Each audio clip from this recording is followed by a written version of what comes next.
Hi everybody, I'm Jill. I am your Master Certified CoolSculpting Specialist at CosmetiCare. I wanted to talk about some frequently asked questions with CoolSculpting.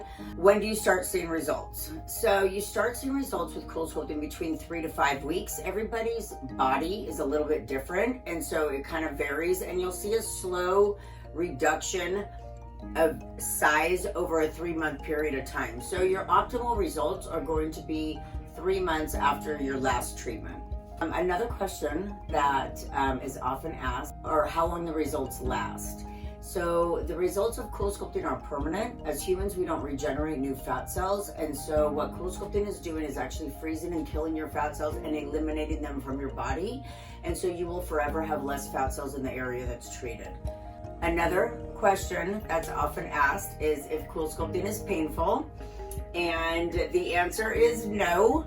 I know that there's a lot of information on the internet from before CoolSculpting was revamped a few years ago, and it did used to be a little bit more uncomfortable.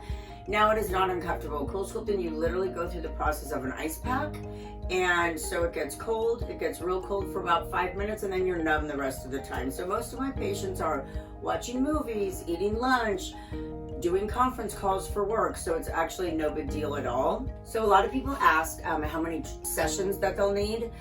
Generally, it's 2 to 3 sessions, around 4 to 5 weeks apart. So how I like to do it, we treat you once in whatever areas we decide. I have you come back around a month later while the cells are still hyperactive from the first treatment, and I treat you again. After the second session, I have you come back about 2 months later, and we take post pictures just to assess you and see where you're at.